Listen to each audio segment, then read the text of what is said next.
right.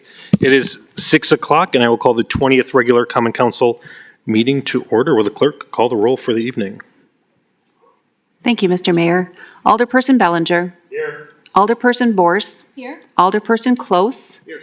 Alderperson Decker. Here. Alderperson Gravine. Alderperson Heidemann. Alderperson Menzer. Here. Alderperson Mitchell. Alderperson Perella. Alderperson Rust. There are 10 present. Thank you. If folks could stand for the Pledge of Allegiance. I pledge allegiance to the flag of the United States of America and to the republic for which it stands, one nation, under God, indivisible, with liberty and justice for all. Right, Alder Decker, is there a motion to approve the minutes from our last meeting? Thank you, Mayor. I move to approve the minutes from the 19th regular council meeting held on January 5th, 2026. Second. Thank you. It's been moved and seconded. All those in favor of approval of the minutes state aye. Aye. Any opposed? Minutes are approved. Next, we have a resignation from a committee. City Attorney. Thank you. Jim Hollister from the Mead Public Library Board of Trustees, effective immediately. Thank you. Alder Decker. Thank you, Mayor. I move to accept and file. Second. Thank you. It's been moved and seconded. All those in favor of accepting the resignation state aye. Aye. Any opposed? That's approved. Next is a confirmation of appointment. City Attorney. Fern Lomabau to the Historic Preservation Commission. Thank you. Alder Decker. I move to confirm. Second. All right, moved and seconded. This is a roll call vote.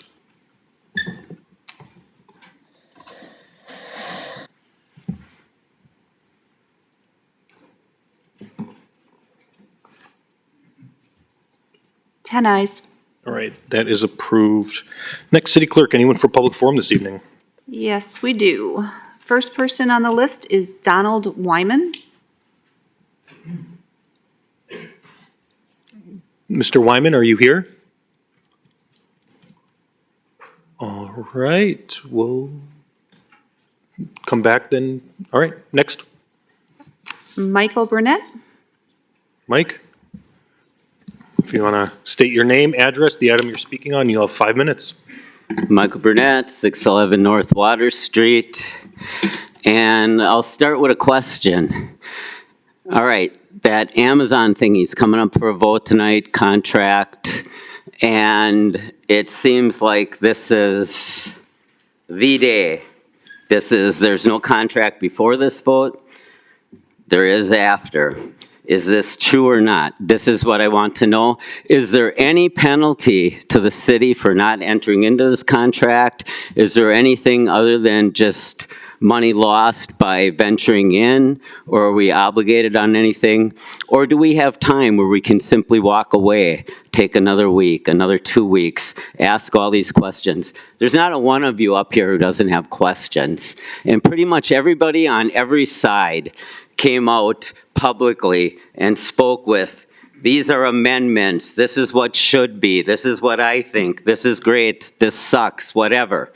And bottom line, at the end of the day, you're changing pretty much everything about how you're doing your zoning. You're deciding what your future is going to be. And you know where I stand. I'm the only guy who says, hey, data center would be the best chance. And I really believe that. And I ran a bunch of scenarios through AI, and it gave very rosy scenarios for the city under a data center. But under a logistics distribution thing, it just paints ugly. At the same time, you're going to be adding pretty much this free-for-all, Wild West of Airbnb and vacation rental by owners. And right now, you have people on there that have 20, 30 rentals, the same person. You have people, there's one on there that had 1,300 listings I saw, but they were one of those, the Ellis Historic. You pop at them. These are corporations. These are holding companies. These people are popping up online and saying, hey, this is what I think. Come here and tell me what you think, okay? And it's like, when you're getting into this, Kohler would not allow any of what you're doing. Everything has to be approved.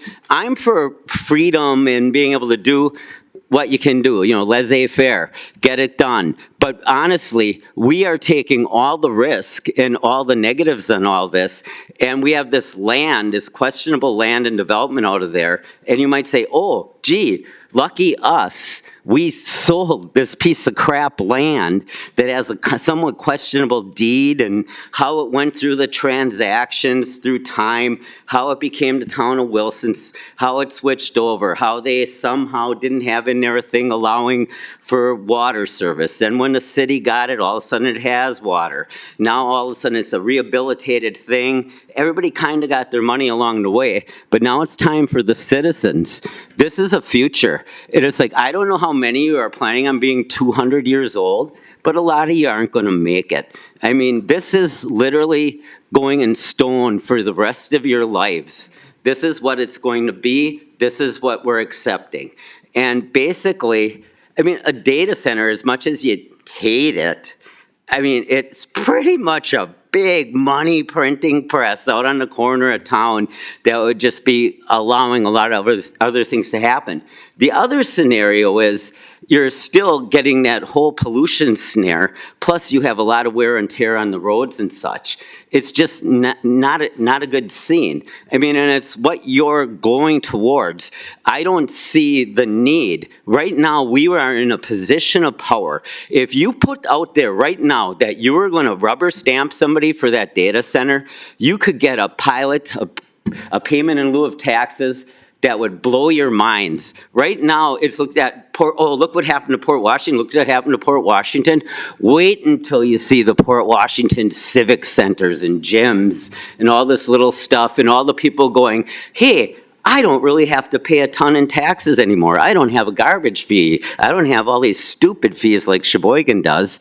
And in Sheboygan, you're handicapping your future. You basically are in a position of power where you have this property completely ready to go. Everything is ready, and it's something that is so insanely in demand, and you're about to blow it for basically peanuts on this agreement that I don't understand. I mean, you're going to give away probably more to Chad Pelichek in your closed section tonight. He's the one that started this deal. I don't want any guff on this. I mean, like last time when I see BS, I see Tony Robbins. He said 62 times in his speech the other night. Have good. Thank you. City Clerk, anyone else? Lisa Salgado. Lisa, if you want to state your name, address, and the item you're speaking on, you have 5 minutes. Lisa Salgado, 4th Street, item 17. I know a lot of alders would like to see more jobs and a company at the business park, and so do citizens. The main point that we want to make tonight is don't sign this particular contract. Let's revise it so it prioritizes the city, residents, and makes sure that we have strong safeguards in place against data centers first. We can't afford for you to get this wrong. Our natural resources, our health, and our utility bills rely on it. Nothing in this Amazon purchase contract guarantees that a last mile distribution center will ever be built here.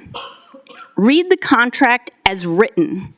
It does not require Amazon to construct anything at all.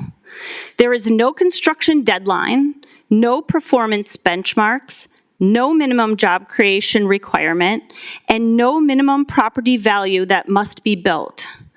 This deal sells city-owned land at a steeply discounted price and allows Amazon to hold it, speculate on it, and even leave it undeveloped for years. Let me be clear.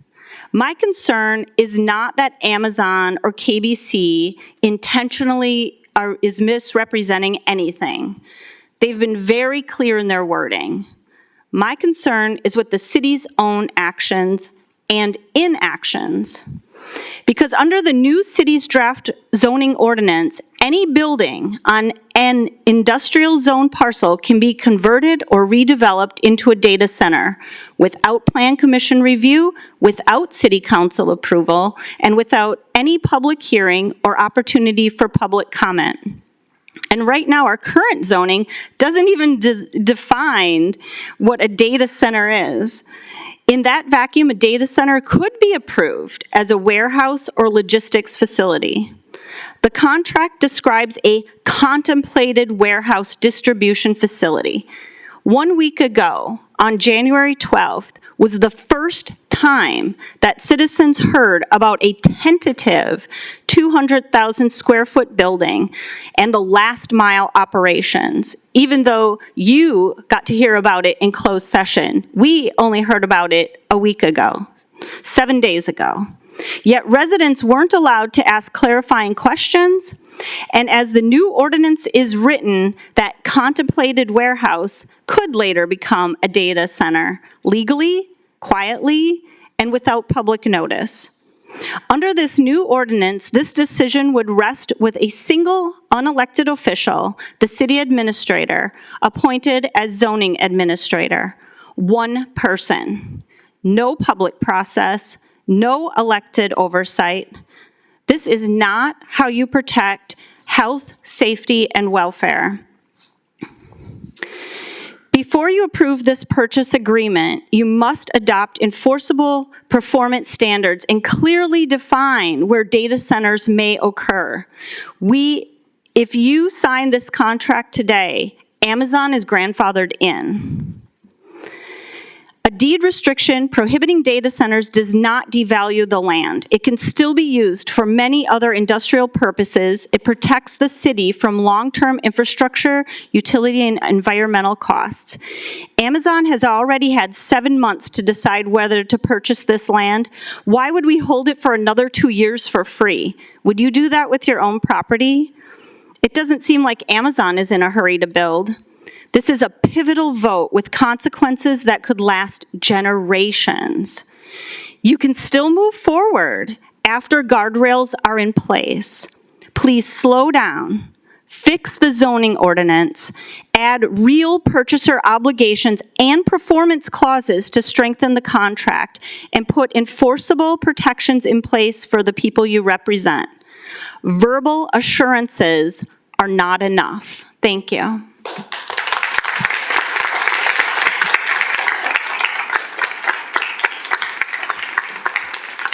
All right. City Clerk, anyone else? Rebecca Clark.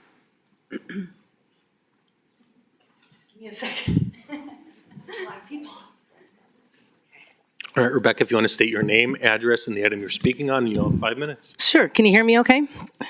Rebecca Clark, 735 Fairway Drive. And first, I want to thank council and all of our committee members. This is not an easy job, and it comes with great responsibility. Living on the Great Lakes comes with great responsibility to protect our community, our environment, and our future. Wisconsin law is clear regarding statutory safeguards about zoning. Wisconsin statute 62.23 requires the Plan Commission to oversee zoning text and map amendments. This requires a Class 2 public hearing before changes are recommended to council and an adoption by council. Wisconsin statute 66.1001 requires a comprehensive plan to be updated every 10 years by the Plan Commission with a public participation process and then council adoption. And most importantly, Chapter 66.1001, Para 4 requires the Plan Commission must ensure any zoning text or map amendment are consistent with your comprehensive plan. These procedures have not been honored. Our comprehensive plan has not been updated since 2011. Since then, we've had a census, annexations, we added a business park, created huge housing projects. We've seen interest from large data and logistics centers. We've debated marina projects. We've seen a growing need for affordable housing and more. Because our plan is outdated, all of the initiatives we are doing right now, big and small, no longer align with the community vision and priorities. But July 26, the comprehensive plan process was actually, July 26 of 2023, the plan process was actually introduced to the Plan Commission, and there was a very good discussion. At that meeting, the mayor himself actually said, "This is our chance to get it right." In August 2024, Bay Lakes Regional Planning kicked off the plan rewrite with a timeline to finish the plan by November of 2025. The Plan Commission adopted a public participation plan, and this council approved it in December of 2024. Then silence. No hearings, no participation, no updates. I don't know what happened to the comprehensive plan, but I do know in August of 2025, Von Briesen appears at a plan commission meeting to discuss the rewrite of our entire zoning codes. Everyone knows you do the plan first. The comprehensive plan drives the code and the map, not the other way around. Even their draft acknowledges it must be consistent with the comprehensive plan, which is now invalid. On December 23rd, 2025, during the holidays, you guys, the Plan Commission made further amendments to the zoning code and then voted to send it on to council. The Plan Commission received this over 1,000-page document 4 days before their meeting. If this had been a Class 2 notice, everyone would have had more time to react and read. Council then introduced the ordinance for the first time, held the only public hearing, and voted that same night. That's backwards. Council, you have a lot of public hearings and then a vote. This is a very compressed timeline for the public. Last week, the city put out a press release claiming that there were 4 public meetings with the Plan Commission and Von Briesen in 2025. This is misleading. A public meeting is not the same as a public hearing. Plan Commission doesn't even have public input on their agendas. I also noticed last week, Bay Lakes quietly changed its plan timeline from January to April of 2026. 4 months to rewrite a 20-year vision is not compliance, it's a shortcut. Had the plan been completed on the original timeline with zoning updated alongside, we would have been prepared for the large developments we are talking about tonight. I know some of you feel pressure to get this deal done, and that is a problem. Because now you need to do something with this sale or nothing that will greatly impact the residents and our current businesses for years to come. And it may not match or align with our updated visions and goals for Sheboygan. And that's the point of a comprehensive plan. The plan is our guide, it is our shield. It's what protects us from liability when you make hard choices for us. And that's why the state mandates it. Regardless of what is in the zoning code rewrites, the point of this is procedures matter. The veto was the right move, legally and procedurally. I'm asking you, please stop the zoning code rewrite process that you have on your agenda tonight and ask the Plan Commission to go instead back to the comprehensive plan process with Bay Lakes. This is our chance to get it right. By updating the plan and getting proper public input first, we can avoid further angst on development issues Rebecca, and avoid having to redo the maps again. thank you. You're welcome.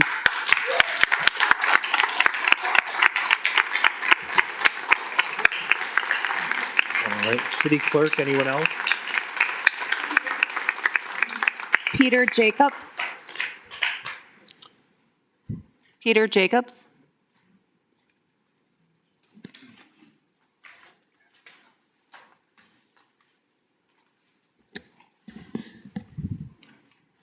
All right, if you want to state your name, address, and the item you're speaking on, then you'll have 5 minutes. Good. My name is Peter Jacobs. I live at 930 Mead Avenue, and I'd like to speak on items 17 and 18. Neither at the last Common Council meeting nor at last week's Finance and Personnel meeting did I hear much from the public in favor of the zoning ordinance or the contract with Amazon. Mike has some points he likes about the data center, and so he's been the only person I've heard speak that way. And I think that if you really had a mandate, where are the proponents?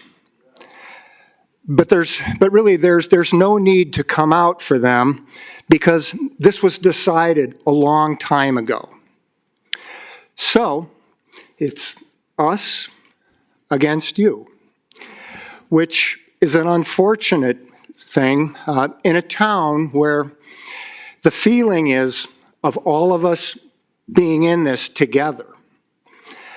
And that's what we love about living here. The way these decisions on the ordinance and the contract have been rushed feels sinister There are at least two reasons for quickly and quietly slipping these through. The predominant reason is to put all zoning control in the hands of the city administrator so that public input does not conflict with non-disclosure agreements, and new approvals can be doled out to dear developers despite a glut of new construction and property tax schemes that put Sheboygan's future in hock. The second reason for the rush is a lack of pride and a lack of confidence in all this city has to offer. We better act now or Amazon will go someplace else. Let's sell them land valued at $5.33 a square foot for just 80 cents a square foot and leave $12 million on the table. Amazon's developers are ready to pay 10. Sheboygan is prime and could easily get 12. They'll also get the $12 million Sheboygan, this city, has already sunk in South Point to develop it, as well as a sales tax exemption from the state. Amazon is laughing all the way to the bank at our complete lack of finesse in the art of the deal. Well, I've got a bridge in Brooklyn to sell. Fool me once, shame on you. Fool me twice, shame on me.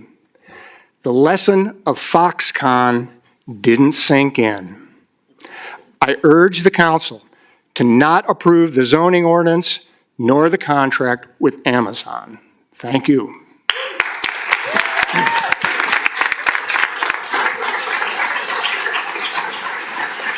All right. City Clerk, anyone else? We'll come back one more time to Donald Wyman. Donald Wyman? All right. All right, next we jump into mayor announcements.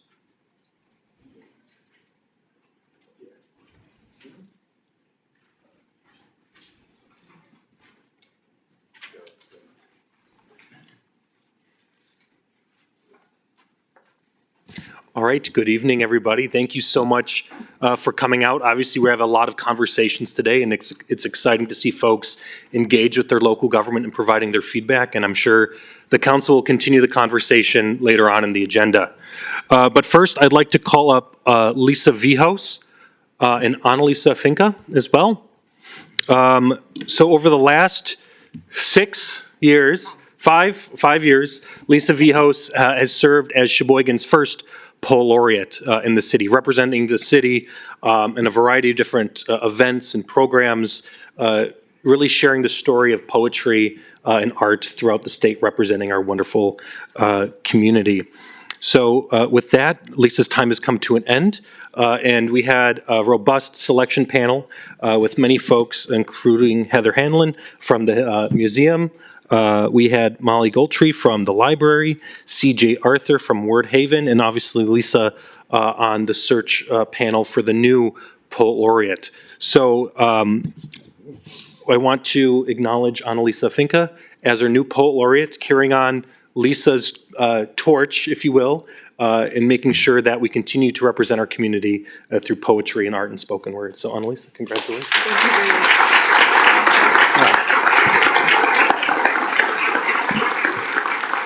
And I'll have Lisa and Annalisa say a few words. Thank you, Mayor Sorensen. Actually, you were correct. I began in 2020, so it has been 6 years, but I kind of stopped my activity after 5. So there's been a little bit of a lull in the Poet Laureate world, and now we're lucky to have Annalisa with us. And I just want to say thank you for having me be your Poet Laureate for the last 5-6 years. It was an honor and a pleasure, and it was wonderful to share with our community, from the very young to our elders, poetry, and bringing joy to everyone. And I am so excited to have Annalisa taking over this mantle, and I wish her the very best in this role and look forward to collaborating with her. So, Annalise.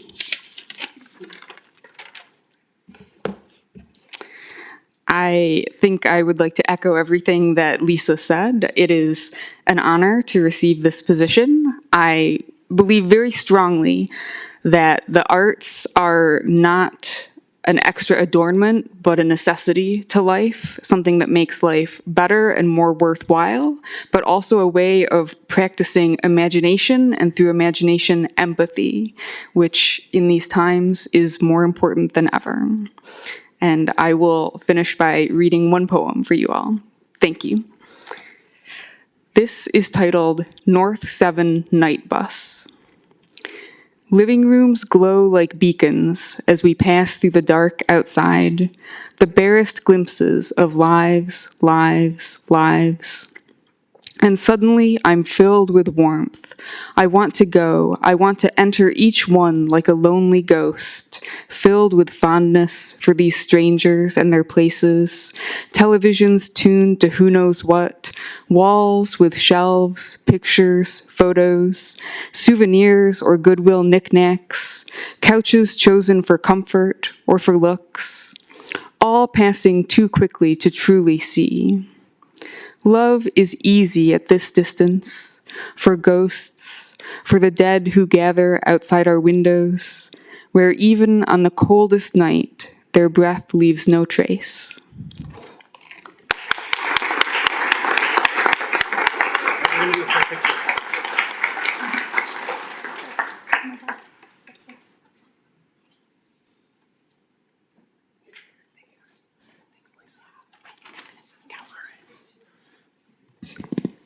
And just want to make a remark, today is Martin Luther King Jr. Day. So want to just say a few words as we reflect on MLK's vision and as a man who believed in the power of hope and justice. He was a true champion of civil rights and inclusivity and moving our country forward together. So today, let's take some time to reflect on Martin Luther King Jr.'s wisdom and his words and courage that he shared for a better society. So just wanted to say some remarks on that as well. So thank you again for braving the cold and coming out this evening.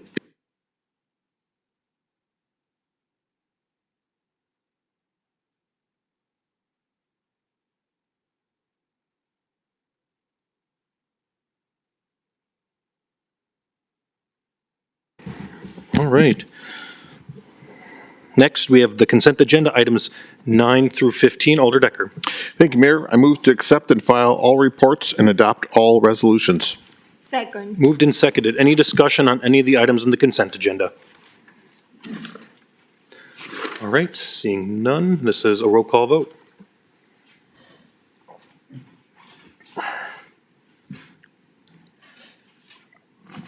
Ten ayes. Those items are approved.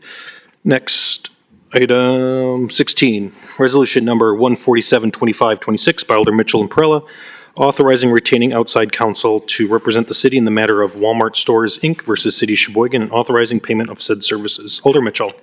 Thank you, Mayor. I move to adopt the resolution. Second. Moved and seconded. Any discussion on this matter? All right, seeing none, this is a roll call vote.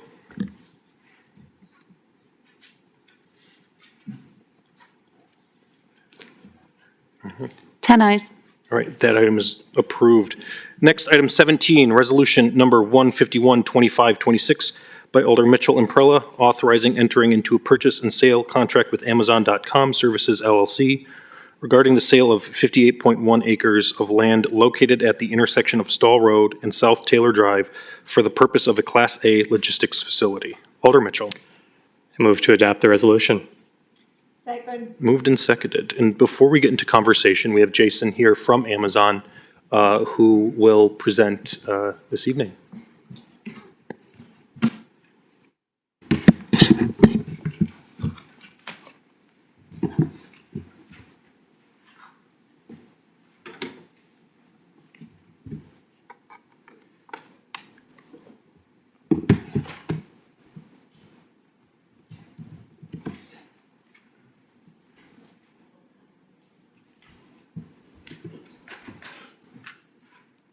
Good evening, everyone. My name is Jason Venglis. I'm head of Central U.S. Expansion and Economic Development Policy for Amazon. Before we dive into the presentation, I just want a little history on Project Malibu. So Sheboygan is the Malibu of the Midwest, and we choose project names for our projects throughout the U.S. And so we felt it fitting to call this project Project Malibu.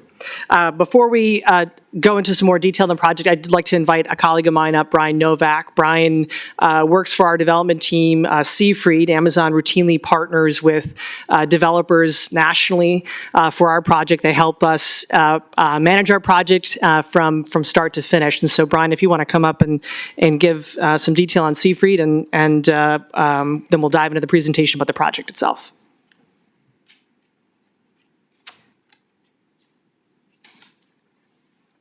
See if we can put it there.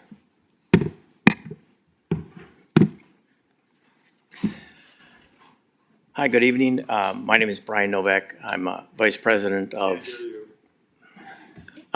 Brian Novak with Seafried Properties, Vice President of Development out of Chicago and handling the Midwest region. Seafried Properties has been in the industrial development business for 41 years. We're based in Atlanta and have 4 other offices throughout the U.S., Chicago, where I'm headquartered, Dallas, Phoenix, and Los Angeles. We're here talking about Project Malibu. It is a 216,000 square foot warehouse distribution facility, last mile facility for Amazon.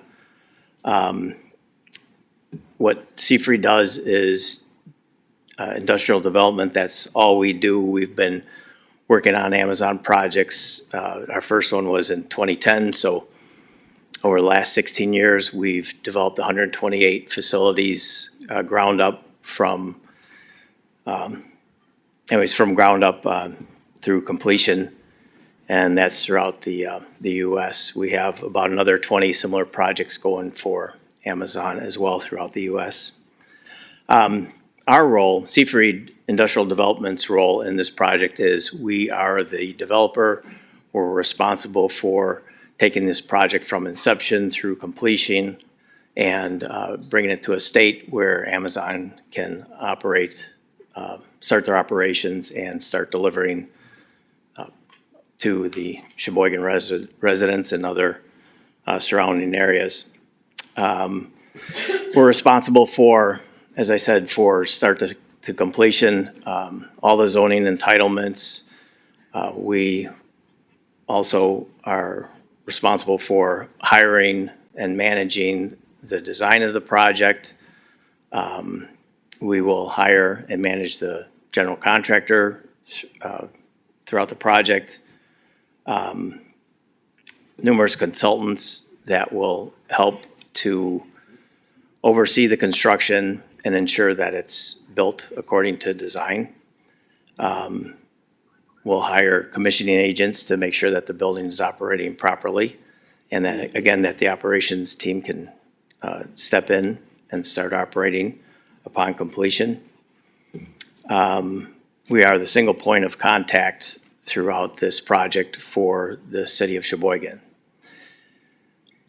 Jason's going to get into the timeline a little bit, but it is our intention to start construction this summer, complete construction next summer, and by next fall, start delivering packages from this facility. I'm going to hand the presentation back to Jason, but I'm available to answer questions at any point. Thank you.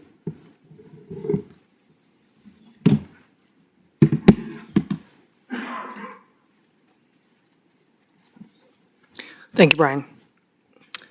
On just a quick personal note, I've been in economic development for the better part of a decade, and I've had the privilege to do projects across the U.S. and across the state of Wisconsin. This is the first time I've had the privilege to bring a project to my hometown. At the risk of alienation, go Falcons! But I'm a former resident of the city of Sheboygan. My first apartment was on the 900 block of Geely Avenue. My first job was at the U.S. Bank on South 12th Street. This community is part of who I am. I have family here. I have friends that are still here. I adore this community, and I'm privileged to see the amount of engagement here tonight. This is impressive, given how cold it is. Of course, we're all Wisconsinites, so it makes sense. But from the bottom of my heart, I'm so appreciative to be in the position that I am and be in front of this council tonight. So with that, I'll begin my presentation about the project. I'd like to start, and I don't know if we can, there we go, take my mug off that screen. Thank you.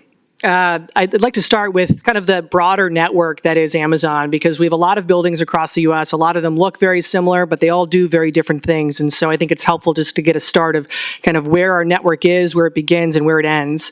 And so you can think of our network really in three key pillars: first, middle, and last mile. It really starts on the left-hand side there with either retailers or what are called FBA, or Fulfillment by Amazon. These are small and medium-sized businesses that give us their product to house in our warehouse. In fact, today, 60% of all sales that take place on Amazon are from small and medium-sized businesses.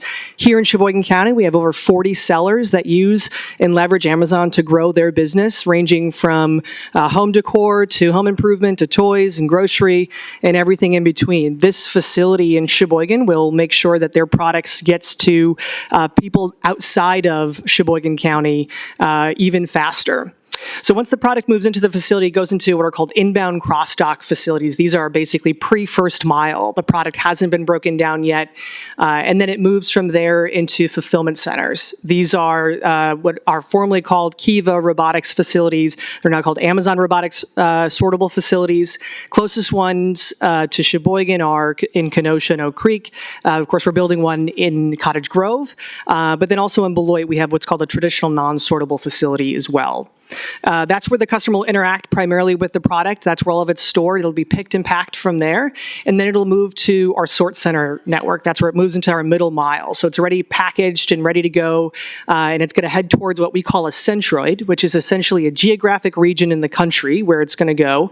And then from the sort center, it moves into our last mile. And that's the final stop before it ends up on your front door. And that's what we're talking about tonight, is a last mile delivery station. So it either goes to a delivery station or it goes to a 3P partner, which is usually the post office. And then it'll end up there before it goes to your front door. Sort center, closest one is in Kenosha. Of course, we have those dotted around the Midwest. And then delivery stations, the next closest last mile delivery station is probably in Wauwatosa or in Greenville, Wisconsin. There's a higher fidelity site plan, so happy to zoom in on any of this stuff, but this color-coded one provides a lot of good visibility in terms of the operations and the layout. So in the middle, you can see the 216,000 square foot Class A logistics facility that we intend to build. And then I'll just kind of talk a little bit about the characteristics of these different lots here, and then go into detail about the operations itself. But you can see I don't know if you can see mine. There we go. So this yellow one here, this is our associate lot. There's a little over 250 stalls for our associates.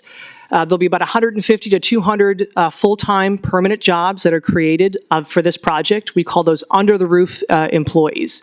They'll work primarily in the overnight hours. The largest shift starts between 1 and 2 a.m., where they'll work to induct product into the facility.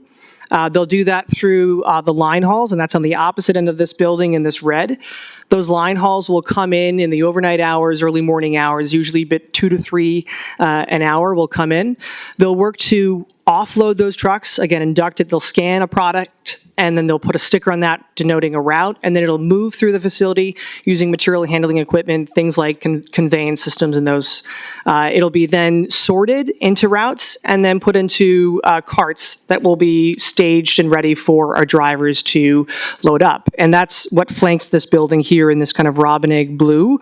That's our delivery fleet vehicle parking. So this particular project will create another 450 jobs that will largely be full-time. Those jobs will be driver associates or delivery associates. They'll work for a delivery service partner, which is a small business that Amazon contracts with to run and operate its routes. Those are often recruited locally. If we don't have one that already exists, we work with entrepreneurs in the market to create a new business, and then they operate the route and employ the drivers for us. They'll either find an open stall with their personal vehicle as they come in, or they'll leave their vehicle in the drive aisle, take a van out of a stall, and then put their personal vehicle into that open stall, and then get ready to queue. And that queuing will take place, it's hard to tell, but this is a purple color on either side. They'll drive their vehicle, their delivery van into that queuing area, and they'll disengage the ignition if it's a combustion engine vehicle. If it's a Rivian electric van, the ignition automatically stops when the vehicle is in park. And then when it's time to load the van, they'll circle around this way and they'll drive under this canopy and they'll park in this green loading area. To load the vans, it takes about 10 to 15 minutes total. And then they'll dispatch in 30-minute waves over the course of 2 hours. This process typically takes place from 9 a.m. to noon, somewhere in that time frame. That's usually determined through a traffic study, which we'll complete either at the end of this month or next. And that will tell us what the local pattern of traffic is from a peak perspective, and our job is to make sure we're not impacting that. This is a little bit of a higher fidelity one, so I'm going to zoom in here. And you can kind of see this road that transects this site plan. That is South Taylor Drive. That road will be vacated by Amazon. It will deconstruct that road and then reuse that concrete material in the pad construction of this facility. That cost will be absorbed and entirely paid for by Amazon. And then this is the existing retention pond that will be retained by the city, of course. And then this is South Business Drive and Stall Road, just to get some kind of orientation there. This is, again, these are preliminary plans, so subject to change when we actually submit to the city, but they will be substantially similar to this. Very little difference. This is the elevation south, so these are the canopies on either side of the building with the drive and loading lanes here. And then this is the truck court area. So these are the loading docks, and your truck court would be kind of in this foreground area here. Wanted to give you a sense of what this facility would kind of look like inside as well as exterior. So these are shots from newer facilities that we just recently finished. This is DII 5. This one is very unique because it has over 40 different sustainability initiatives tied into it. But there are some of those same sustainability initiatives will make its way here into Sheboygan. In fact, we'll have some really new pilot programs in this facility that we're proud of, but you can kind of see here a little bit different than a typical industrial building. This is a mass timber building. This is a kind of a wood element here, and then this is these are CLT panels, which stands for cross-laminated timber. And so the facility in Sheboygan won't have an entire wall of CLT, but the vast majority of it will be CLT mixed with some concrete and steel framing. So it'll look very similar to this, and this is very common what you'd see inside of a delivery station of these conveyance elements here. Just another component, this is the drive canopy again, DI5. This is a slightly different material, but the CLT will be used in Sheboygan here for this. And then you'll see here, these are the staging carts that we'll use, and then the drive aisles here. At this facility, what's unique about the CLT that we'll use, it's actually linked to circular economy principles, if you're familiar. And so we'll use salvaged wood from across the state of Wisconsin, wood that would otherwise end up in landfills or be refuse. We'll plan on leveraging that wood, producing a CLT product for it, and using it to build this facility in Sheboygan. So the goal for Amazon is to reduce its carbon use by 2040 to zero as part of the climate pledge, and this is that effort in build form as well. In addition to that, we plan on using low carbon concrete and low carbon asphalt as well in the construction of this facility. So these are very new programs that are pretty cutting edge technology that will be right here in Sheboygan. In addition to that, this facility will use predominantly electric vehicle fleet through our Rivian vans. This is an exterior shot of a relatively new facility in Michigan. Again, both of these buildings are smaller than the one that is here in Sheboygan, but just to give you a sense, again, the canopy here, this is the queuing lane where the vans will queue up, and then they'll circle and come under here to load. Our truck court here, and then just another shot here. Again, in the background, we've got our fleet parking, and then associate parking here.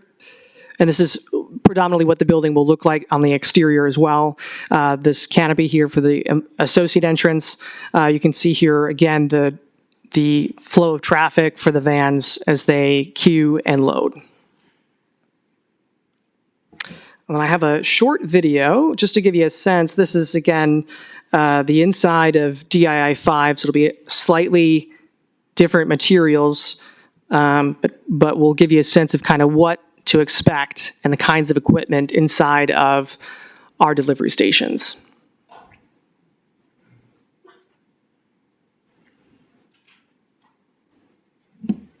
It's a very short video, but just wanted to give you a sense of kind of what that looks like.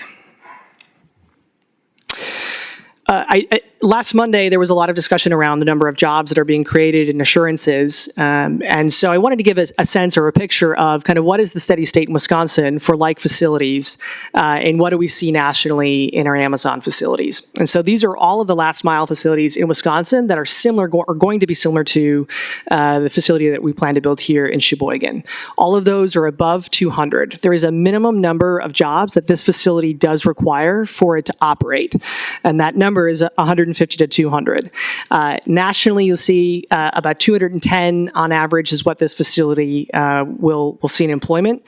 Again, 150 to 200. I'll talk a little bit about some of the benefits and those kinds of things in just a moment. I've thrown a lot at you, so I just wanted to summarize some of those things here. The 200,000 square foot last mile facility. This is not a data center. It has never been a data center. It will never be a data center. It has always been a last mile delivery station. It will create 150 to 200 new jobs. Those are permanent jobs that Amazon will employ directly. Those folks will make on average $22 an hour. That wage has not been set yet because we're not close to launch, but as we get close to launch, we'll do another wage study and we'll look at the market and we'll make sure we pay competitive wages. But all of our associates full-time begin with benefits that start on day one. Those associates will only pay $5 per week for those benefits, which are full medical, full dental. It only costs them $5 to see their doctor as a $5 copay. And after only 90 days of employment, they receive access to Career Choice Benefits, which is our industry-leading education benefits program, at a rate of $5,250 a year for full-time employees and $2,625 for part-time employees. There is no requirement to stay with Amazon after they finish their program. If they quit or they're terminated in the middle of it, there is no clawback. They are allowed to study as much as they want. They can get a law degree. They can become a doctor. As long as they're in an eligible program, Amazon will prepay the cost of that. So there is no out-of-pocket cost to our associates so long as they enroll in an eligible school, of which there are over 470 schools nationwide, some here in Wisconsin, that they can enroll in. Amazon will cover that cost. In addition to that, after a year of employment, we provide 20 weeks of paid parental leave for folks that are starting a new family. In addition to that, if your spouse or significant other doesn't get paid parental leave, Amazon will give you 6 weeks of paid parental leave for your spouse and your significant other. It's a very generous program in terms of those benefits. Beyond the jobs that we create, we'll also create another 450 jobs for delivery associates. Those are the drivers. They also are full-time. They also earn a suite of benefits, and those come with the facility. And I want to talk a little bit about the project itself and some of the investments that we're making there. South Taylor Road, again, as I mentioned, that will be vacated. We'll remove it at our cost. That's about a $500,000 cost that Amazon will absorb. In addition to that, the site itself, while the utilities are in place, the site was originally contemplated for much smaller developments, and so there's additional grading that needs to take place for a larger tenant. To that end, the amount of grading that we need to do is between $2 and $3 million, in addition to the cost to construct this particular site, which is between $30 and $50 million. That budget has not been set yet, as we don't have a contractor in place. We do not have any incentives for this project. At the state level, at the local level, we have not pursued them. We have not asked for them. We do not want them for this project. And then a little bit on timeline. We were in market this project for us, this site selection, started really in Q1 of last year. We were looking for sites. We settled in Q2 of 2025 on a number of sites in the market, and as part of that process, we did our own comp analysis in terms of land sales that were taking place or did take place in and around that time for like land that was industrial development and an industrial purchaser of that land. And we found that the comps here are in line, in fact, less than the $35,000 per acre that we're pursuing. A little bit on timeline, and Brian, keep me honest here and feel free to jump in with any additional details. January 2026, the goal is to close out the real estate transaction and wrap that up. Any remaining due diligence that includes things like sound studies, traffic impact studies, to wrap those items up by the end of the month and beginning of next, and then have a fully prepared architectural and site plan package for the city, and have those submittals in by the end of February, and then work with the city to amend anything related in that package and have full approvals by May of 2026. Onboard RGC in that same timeframe, award the contract, and break ground in summer of 2026 and launch in summer of 2027. It's a very tight timeframe for us. It's important for us to launch that summer because then we can be in place for our peak season that will take place that fall and be able to deliver the packages and use the facility for the year in which that we intended to launch that facility in. And I say this timeline is aggressive intentionally because there isn't room for us to change out what we're building here. It does, the CLT that we're using in this, there's a long lead time frame for us to procure that. Same thing with steel. Both of those things are very expensive. Both of those things are required to build this facility. Furthermore, Seafried is contractually obligated to build a delivery station. Our general contractor is contractually obligated to build a delivery station. There is no room for us to change the schedule and swap out a different building. This will be a delivery station. And with that, we'll take questions. All right, thank you. We're going to be back on the main motion. Any questions from alders on this item? Alder Bors. Thank you, Mr. Mayor.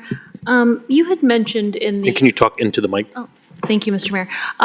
You had mentioned the Elkhart facility has 40 sustainability initiatives in place, but some of those would be put into place in the Sheboygan facility, but not all of them. Can you explain any that would not be put in place here and why?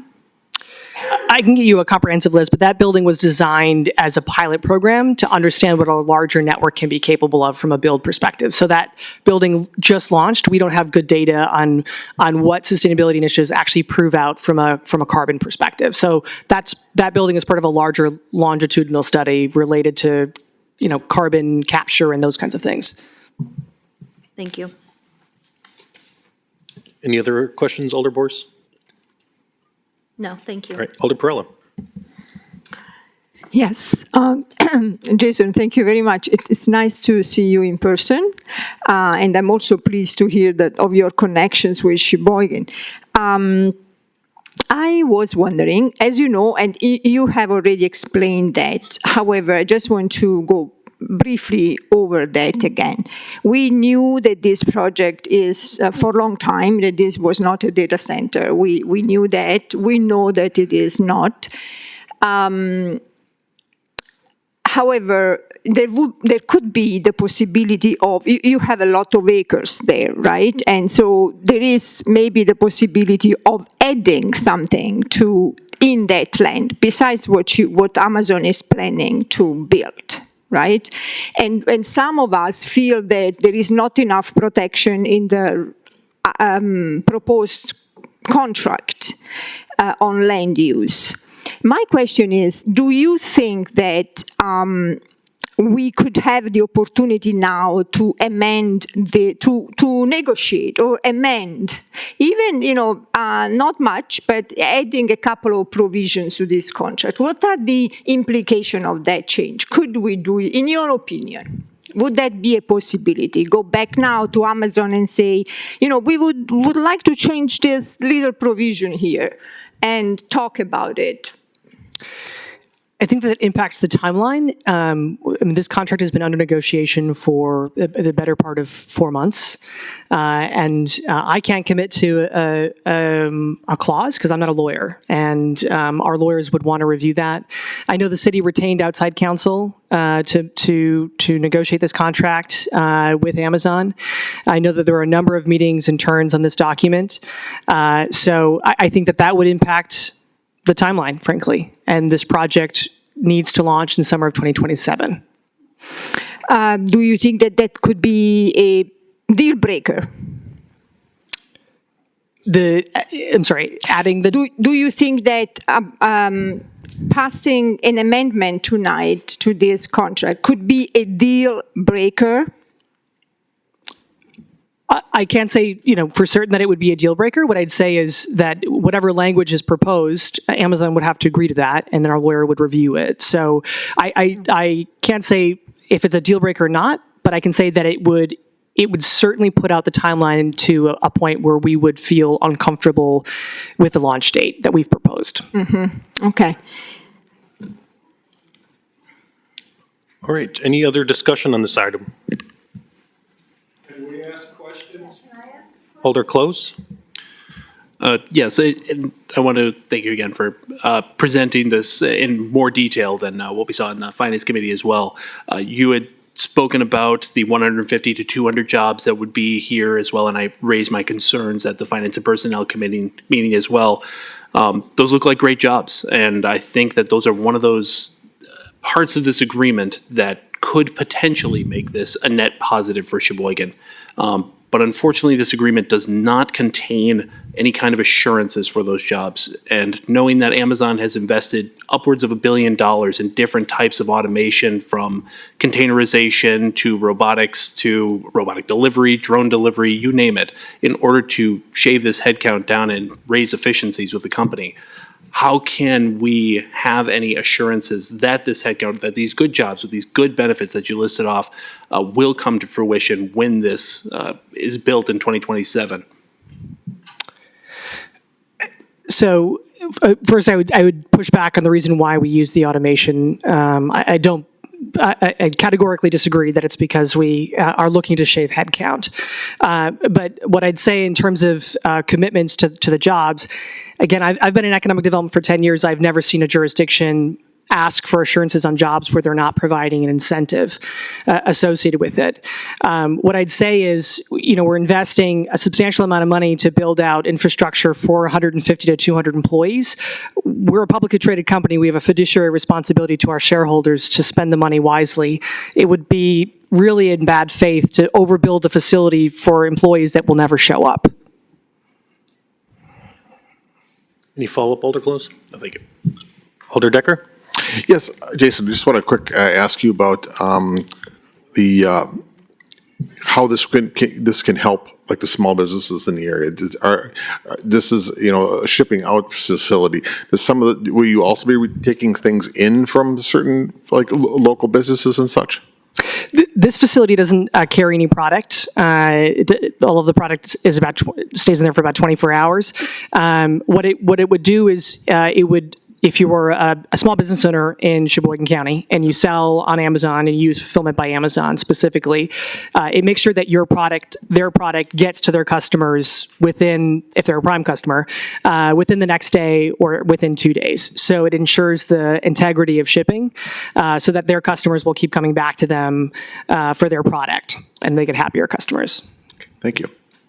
Thank you. Alder Perrella. Thank you again.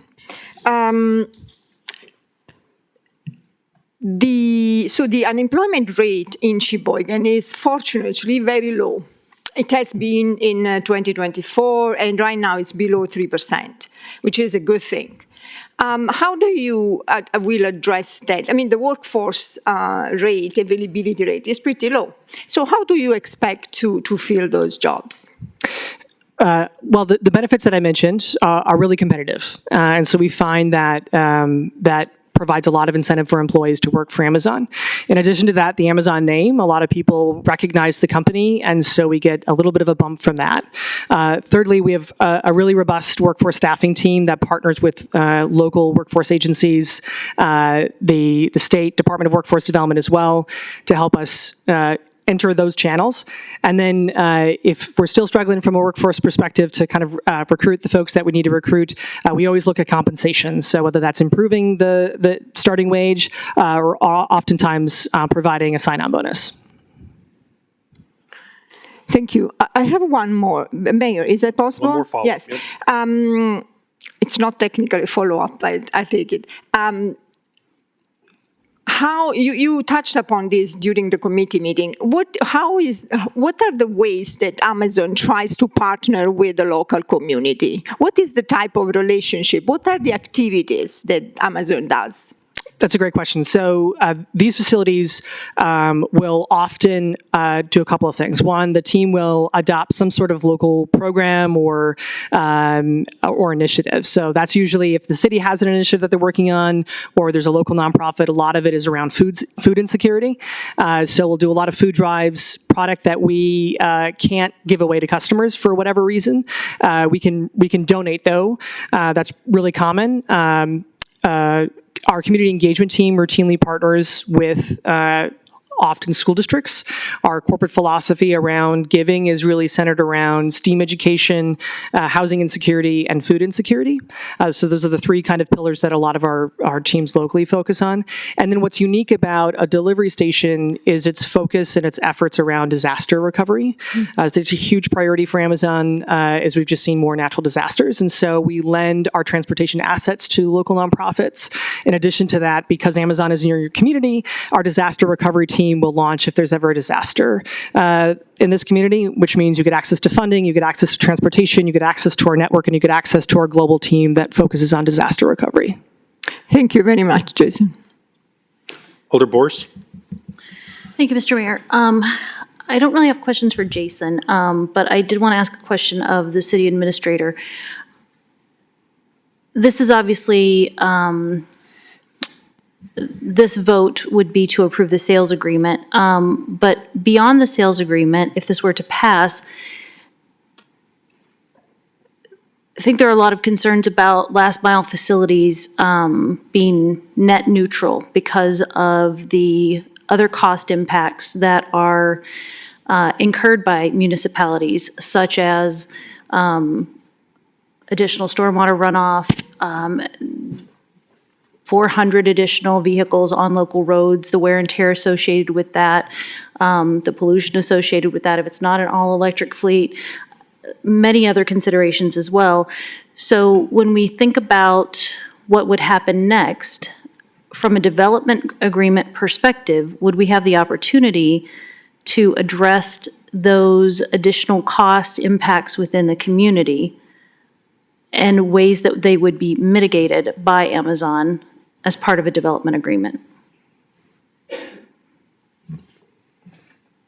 City Administrator? Yes, I don't know that we've ever addressed ongoing road impacts. So we address that up front, and Jason's talked about, obviously, the Department of Transportation has been involved in these conversations at the state level. They want a traffic impact analysis. We've asked for traffic impact analysis. And essentially what's going to come out of there is a recommendation of infrastructure upgrades that typically, if this were a smaller project, these would be costs that were borne by the city or the state, depending on where they're at. In this case, there'll be a recommendation that would be approved by the city and ultimately by the state and adopted for the implementation of this facility. And those costs would be borne as a part of the project for Amazon. So those costs would not be city costs, not taxpayer costs, but their cost. And then ongoing maintenance over the years, the utilization. I think Kevin could probably talk a little closer, but usually a design standard would be 20 to 30 years for that infrastructure. So that's where your property taxes, what would be collected through that would ultimately offset that once it reached its useful life. Follow up? Yep, follow up. Has the city yet undertaken the initiative to explore all the cost impacts that would be associated with this project for the community, beyond traffic, because that I think is the most obvious one. But when you consider a large facility like this with a high number of vehicles, there can be additional burden on both police and fire, more accidents in the community, again, stormwater runoff. I mean, there's quite a few different examples out there, but have there been any wider reaching analysis by the city of the cost implications to the community?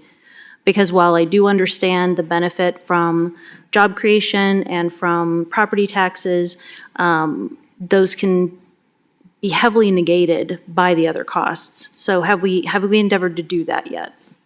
Yeah, so the stormwater, the retention pond was designed as a regional retention pond. So the pond that's there will not really increase in size unless their study comes back and says otherwise. But when the park was built, that pond actually services, I believe, some of the township properties as well as other city properties that are in and around that area. So that is a regional pond, and that's why we're retaining ownership of that, because it's not exclusive use to that property. So all of those facilities, those costs have been incurred, they're already there, and they're not just servicing this property, but the whole area. So as far as additional costs that'll be borne there, they're already built in, unless there's a dramatic change in the estimated runoff as a result of the facility.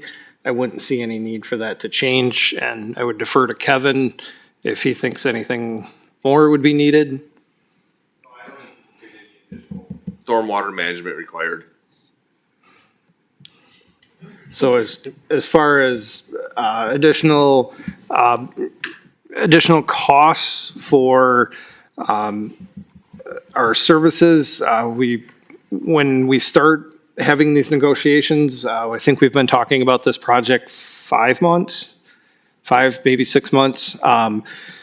So we meet weekly with all the departments that are impacted by development. So police, fire have been at all those meetings. They've been able to provide their analysis. Obviously, you know, what's designed is ultimately going to dictate how fire department would respond. So, you know, their interaction will come more in the development process, understanding, you know, how they can respond to a facility, an issue at the facility, whether it's fire, whether it's ambulance, and then same from the police. But you know, the other very important part is the traffic impact analysis and understanding traffic flow. So they're a part of that, and their input has been put into this discussion all the way through, but a lot more is needed to fully understand that, and until we get, you know, a full facility design and a full traffic impact analysis, we won't have, you know, that answer to really be able to say this is what the impact's going to be for sure. And would the development agreement come before or after that? There won't be a development agreement with this project. Okay, thank you. Because we're not providing any incentives on this project. Alder Gravine.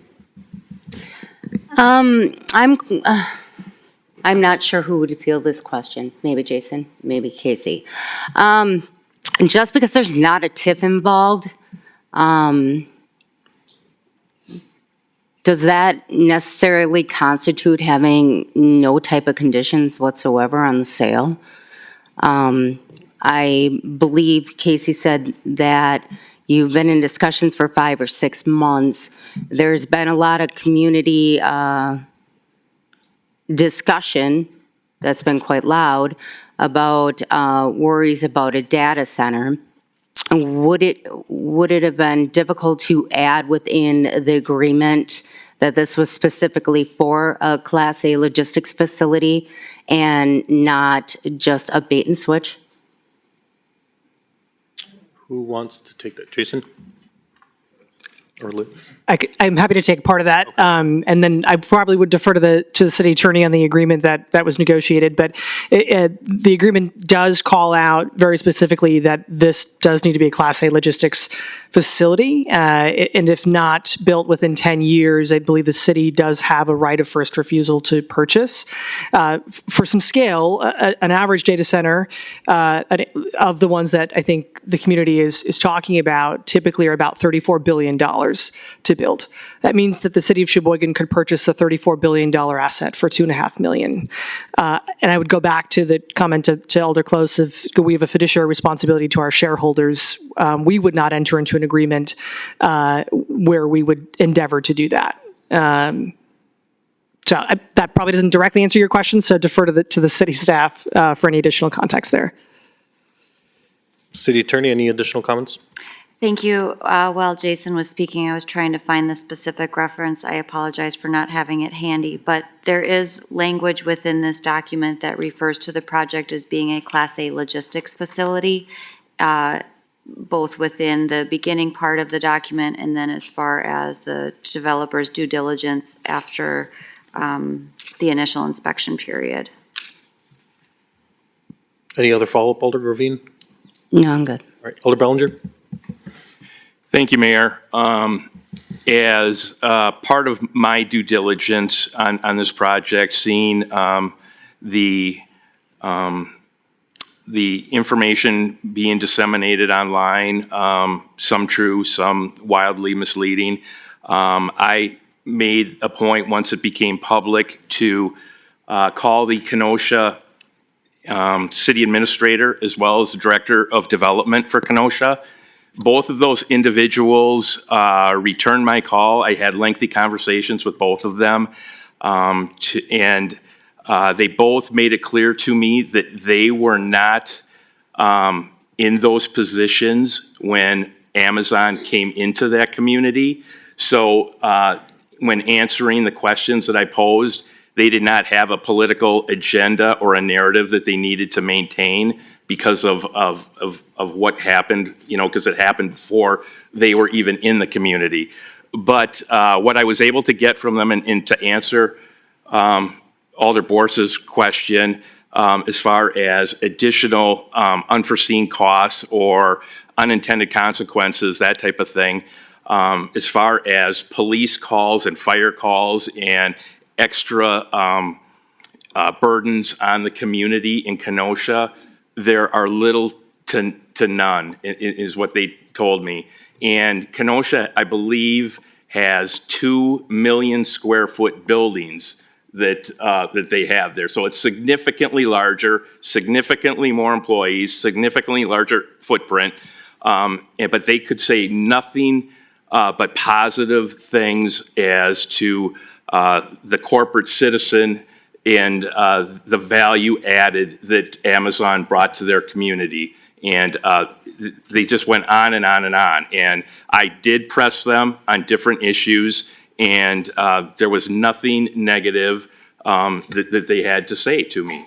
So, you know, hopefully that answers some of your questions as far as that goes. But again, I reached out to them, you know, to get a feel for, from a civic perspective, how that governing body felt having a large employer, a large facility like that in their community, and what the detriment was, and there wasn't any.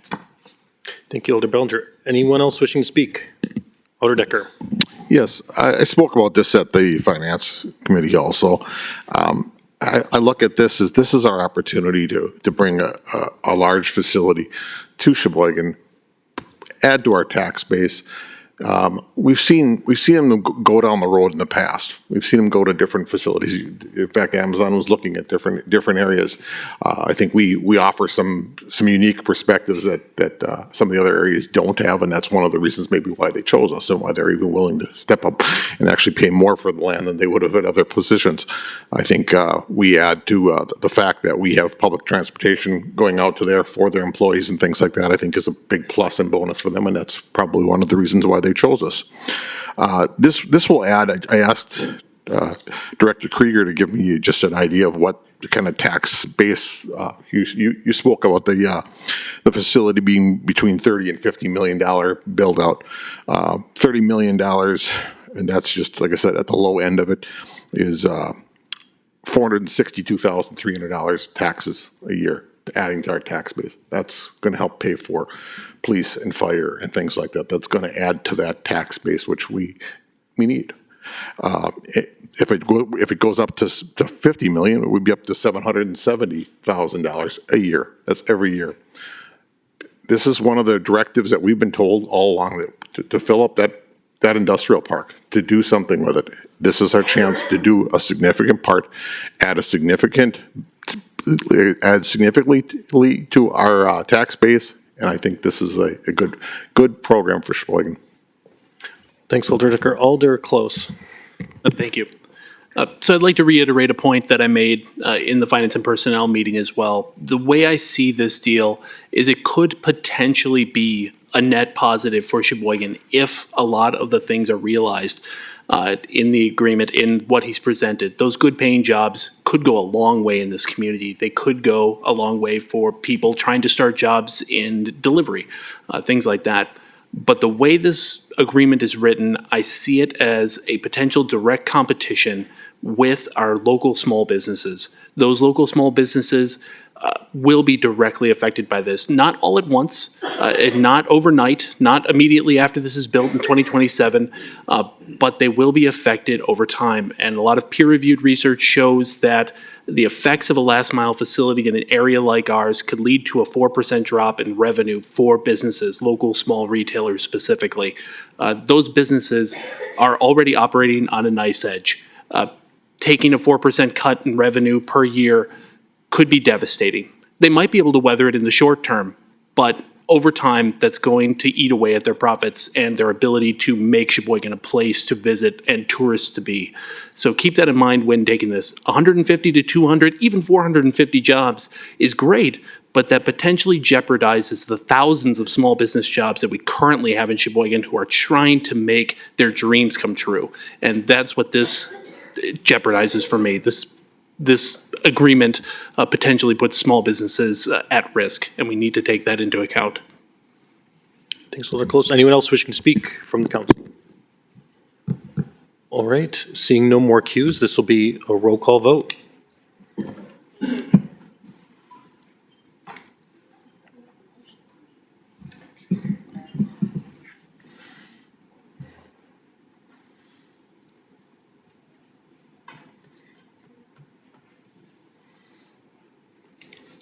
7 ayes, 3 noes. All right, that item is approved.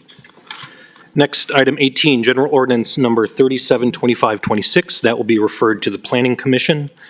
Next, item 19 is a contemplated veto discussion. Item 19, memorandum filed with the city clerk from Mayor Ryan Sorensen, formally exercising his authority under Section 2-124 of the Sheboygan Municipal Code to veto General Ordinance Number 352526. Alder Decker, what's your motion? Thank you, Mayor. I move to accept and file. Second. Moved and seconded. Under discussion, Alder Bors? Thank you, Mr. Mayor. I've read the text of the veto, and I can appreciate the purpose behind it. I do support the veto. However, I would love to have a more specific explanation of why the veto is on our agenda. I think that what was communicated within the agenda, or within the veto itself, is in the spirit of the discussions and the feedback that the community has had for us. But my understanding when the council voted on this previously was that this was very much just a procedural movement of particular groups, Plan Commission specifically, out of current code into a different portion of our code. And so if that movement didn't have any specific negative ramifications, I don't understand why the veto is necessary. So if you could be more specific with any concerns that arose from the vote that we had previously, I would appreciate that. Yes, thanks, Alder Bors. So a few questions in there. Your first question was why it's on the agenda. So per our ordinances, if the mayor exercises his veto, council gets an opportunity to either uphold the veto or override it. So it automatically goes on to the next council agenda. So a few points. Obviously, at the last council meeting, we had a lot of discussion about the purpose of the zoning code, and this was a component of the zoning code updates. And based on a lot of the feedback that we've heard, I've referred the zoning code in general back to the Plan Commission. So just to make sure that everything's aligned up, I want to make sure I exercise the veto on this item so we can continue the conversations regarding the whole zoning code and lining it up appropriately. So that was the main point. There was a lot of other conversations regarding feedback from several of the committees, primarily the Historic Preservation Commission. So the Historic Preservation Commission language was still in the ordinance that was approved by council, and I felt compelled that helped motivate my veto for this item as well too. So I think just kind of packaging it up neatly and cleanly as we defer the zoning code back to the Plan Commission, we pump the brakes on this matter as well too. So just to clarify, if I could, so the intended removal of the Historic Preservation Society from the main portion of the code had not been completed, and the change that we had approved would have essentially, I guess, negated it in some way or made it redundant in some way. Is that correct? Was the appropriate change regarding the Historical Preservation Committee made and included, or disincluded actually, because it was not supposed to be part of the change? Did that happen as intended is my question. So if I understand your question, City Attorney. Thanks. You had asked me a question about this during the council meeting, and I had advised you that I believed that the Historic Preservation Commission language was pulled from the document. That was not correct. The Historic Preservation language was still in the document. Plan Commission had recommended approval. It went to Historic Preservation for their opinion. Historic Preservation had objections. At that point, the document would have been, I think it would have been more appropriate for that document to go back to Plan Commission to have a discussion about the Historic Preservation's objections. And so because that hadn't happened, and I had thought that it had, that's why I had answered the way that I did. So yes, to answer your question, the language was still in the document, and by handling it by veto, we were able to maintain the status quo and make sure that the documents are correct when they're brought forward again. All right. Thank you for that. Appreciate that. Thanks. Any other discussion on this matter? All right, seeing none, a vote yes will uphold the veto, a vote no will not. So seeing no more cues, we'll open the roll call vote.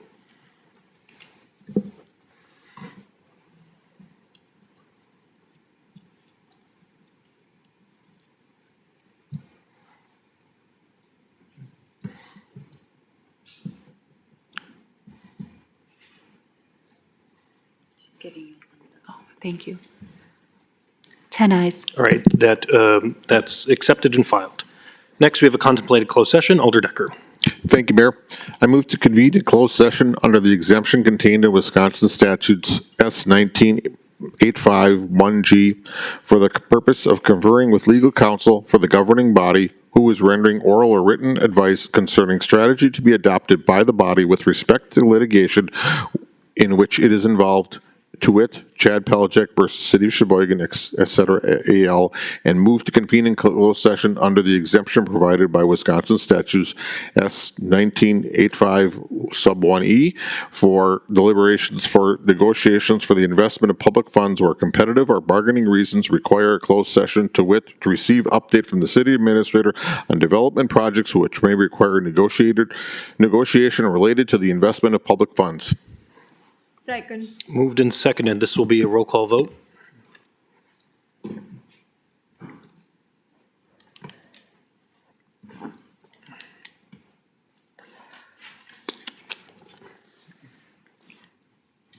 Ten ayes. All right, that is approved. We will recess for a few minutes as we convene into closed session.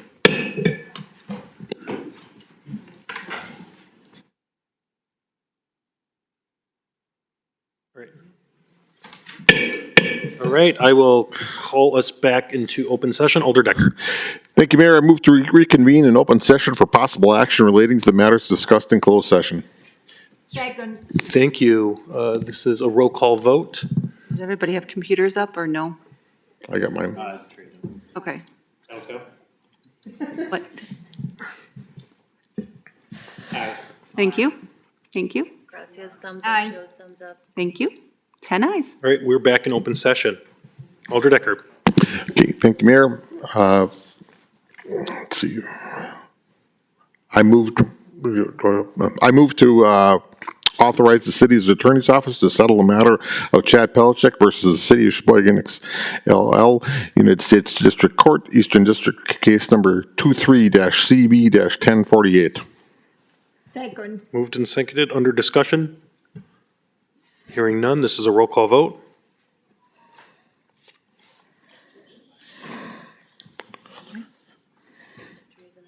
Thank you. Thank you. 10 ayes. All right, that item is approved. Alder Decker. Move to motion to authorize staff to proceed as discussed in closed session with respect to development projects in the city of Sheboygan. Second. Moved and seconded, under discussion? Hearing none, roll call vote.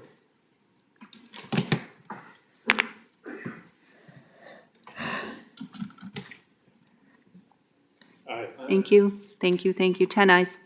All right, that is approved. We've exhausted our agenda for this evening. Alder Decker. Move to adjourn. Second. All those in favor? Aye. We're adjourned at 8:55. Good night, everybody.